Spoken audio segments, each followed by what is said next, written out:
point was I was sort of got tied into this argument on Facebook last night, and I live in Oxfordshire, and our football stadium, there's a hotel up there that has now turned into obviously a migrant hotel, and they're going to move the stadium closer to me basically, and they're going to build a hotel, and there was this lady on Facebook last night, and she was quite obviously an elderly lady. She was talking about her grandchildren, and she just said, I'm really worried that the hotel will basically turn into a migrant hotel. And people were just hounding her, calling her, just obscene things. And I think, are these people that stupid? Is it naivety? Is it stupidity? Is it the media blackout on the proper statistics? And and that kind of ties in together the lack of information, the way information stopped from us, and it's no different to Nazi Germany. That's how Hitler started. Lack of freedom of information, lack of being able to make your own judgment, being informed decision. Then Yeah. And it just blows my mind. I don't know if they're all paid. I don't know if they're all stupid. I just think surely you could put your place. You've got a daughter. You must have sons, daughters, nieces. Can't they really see our worry? Do you know what? I wish I knew the answer, because, I'm as baffled as you. When I see parents, our fathers, grandparents, saying, oh, I don't care, the migrants are welcome here. I just don't get it. I don't. I'm like, is this a mental illness that some bloody, alien force has dropped upon our nation that infects their brains and makes them completely start raving bonkers? Like you, I don't know the answer. Are some of them paid? Probably. Are some of them mad? Definitely.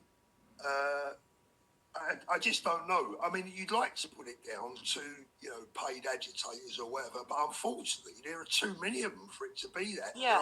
There are a lot of people out there that genuinely feel that way. And you can't debate them. You can't even talk to these people. No, they just throw the labels at you, and it's like, God, you can't even have a conversation, let alone a debate. It's mind-blowing, honestly. You cannot approach them in any way, shape or form. They will not have it. They don't want to know.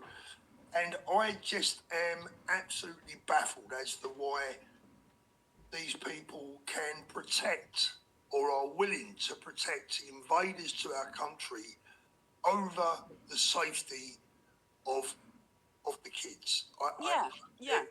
It's just incomprehensible to me, to you, and probably to most people. And even if you put the foreign factor out of it, like putting 500 sexually active young men in a small community, it's like, I just don't get why they can't sort of see. It's insane. I don't know if anyone saw Konstantin Kishin's, I think that's how you pronounce his name. He did an amazing analogy about apples, right? I don't know if anyone's seen it, but I'll give you a brief rundown. What he said is if you suddenly discover this, you've got green apples, you've got red apples, you've got white apples, whatever, right? You've got different groups of apples. And he said that if the government suddenly discovered that a small percentage of green apples were causing the death of children and of women, would they stop the importation of green apples, right? Yes, they would. It's a very simple and very easy analogy to understand. And, he went a lot deeper into it than just that. It's well worth watching, by the way.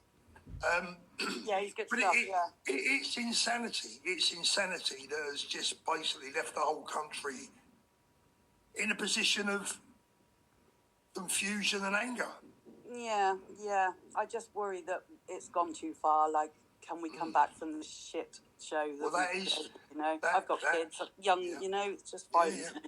That is the big question that everyone, I've said it before, when I bump into people in the street, they all say the same to me, Paul, do you think it's too late?